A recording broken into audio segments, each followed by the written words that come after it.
Thanks for the effort today. I'm just here for the refreshments. But yeah, I just want to hear your thoughts, right? So a lot of what you have spoken, and as well as the products and the processes, is mainly structured around teams. And I get that we want to allow teams to be able to be creative with their solutions and whatever activities that they plan out for themselves. Where I'm looking at is how do you sort of enforce, I wouldn't say enforce, but sort of maintain a certain level of integrity in your enterprise vision or in terms of your architecture. Like, for example, some of the issues that the others have raised is more like, if you have a directive in your IT department or within an organization that we are not going to use plugins, for example, but at the same time, you give all this freedom to all the teams, right? So how, from a sort of an oversight point of view, I'm happy to hear your thoughts on how do you sort of nudge people or the different teams to go down a certain path, for example, in terms of very high level directives. So while the partners give that a bit of thought, because I definitely want to hear from them on that, that's a perfect example of you have the right tools, the right products. Good news is Jira is very flexible, but it's very much a double-edged sword, right? It's very flexible. There are a lot of things you can do poorly as well as in the way that you intend to. So I think setting up some practices out of the gate is a good way to be thinking about that, because you will quite often hear different throttles that you'll want to put in place so that you don't end up with too much sprawl. And we've heard several scenarios of this already, right? What's the right breakpoint for different project teams? What about customizations in terms of workflow or issue types or add-ons or so on? So you're right in terms of the platform is there and it gives you a lot of capability, and it definitely speaks to kind of what's the right way to implement it. So what have any of you seen at kind of a ground level in terms of the right way to be thinking of that out of the gate? With power come responsibility. Okay, can I check, are you talking about one Jira instance or one Atlassian instance in your whole organization, or multiple instances? Well, it doesn't probably need to be specifically on Jira, right? Yes. So it's not specifically about a product. More I'm talking about, imagine, let's say, for example, you have X number of teams all using Jira, or you have just X number of teams, Yes. right? So, and they go on with their business, or they try to set their objectives, right? Yes. And then how do you sort of enforce or nudge them towards a certain direction? Right? Okay, if it's only one Jira instance, actually I would recommend to centralize the Jira administration. You shouldn't let everybody be an administrator, then they can make changes, the workflow, etc. Okay, I get where you're coming from a Jira, very Jira specific. Okay. So for example, I have different teams that implement different projects. And they have their own sort of objectives. Then in the end, for example, one team may come up with a solution that involves Dropbox. Another team may involve a solution that comes up with Google Drive, for example. And another team may come up with, they have lots of plugins in the Jira instance, for example. So from a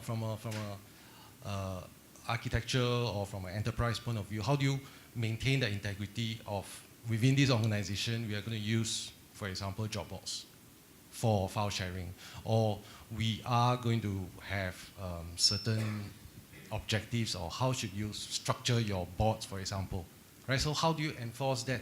Because you have all these installation of Jiras, or you have all these teams working in all directions, right? So there will be some things where you need to sort of looking at it from an oversight, not specifically on which team is on what level, which sprint are they on, is it a green, is it a yellow? It's not so much on that, but it's more like the decisions that they make within those teams. How do you sort of lump them together or provide a high level kind of directive within the organization that, yeah. The management must set the direction, then they must endorse. Sort of they should actually sort of form a team, specify a standards. So you need to have policy, then you also need to have control. So they complement one another. Because, okay, how some of our customers do, they actually forms coaching teams. They go around different departments, teaching them what's the correct way to do agile. So, because, yeah, there's many ways everybody can do different ways. So you definitely need to enforce standards and controls. I think that's exactly right. Go ahead. Yeah. First, have you got refreshed or not? Sorry? You said in the beginning you want to get some refreshment. You got refreshed or not? Okay. So now I'll tell you the answer. See, bringing the culture of discipline is very, very difficult. Okay. Either it to the child or to the elder one or whoever it is and to the entire organization. There are only two ways, at least I know, to bring the discipline. Either by motivation or by punishing them. The stick or the carrot. If you see, okay, I come from India and I know how the roads are, how people jump the traffic signals, how metro people get in, and what I see in Singapore, very disciplined. And I observed that why there is a discipline, even the Indian who is not very disciplined in India will be very disciplined here. The reason is, if you see everywhere, there are boards, okay, with punishments. $500 fine. I was wondered, oh, drinking water in a metro, $500 fine? Oh man, what big deal it is. So in India, we will not have that board. So that kind of stuff we have to do in organizations. Can we do that? We can certainly not do that. So bringing in discipline the other way in the organization is only by motivation. And how much motivation that can be done by the management by actually showing them the value of using these tools. What is that by in turn they are getting by using that? Is the only way you will be able to achieve that. But trust me, it is very difficult. So don't break your head trying to do that. Because certainly there is a lot of chance of failure. It's not Singapore everywhere. You are dealing with India as long as organizations are concerned. That's my take. That has to be the answer of the day. I like that.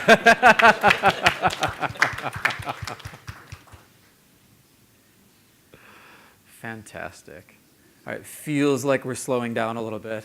Anyone else? No? All right. Well, again, I want to thank all of you for your time today. I can't believe it's already almost 5 o'clock. But hopefully, through all the different presentations and the content, you were able to get a bit of what you expected. And yeah, we look forward to seeing you at another event in Singapore soon. So thank you. Thank you.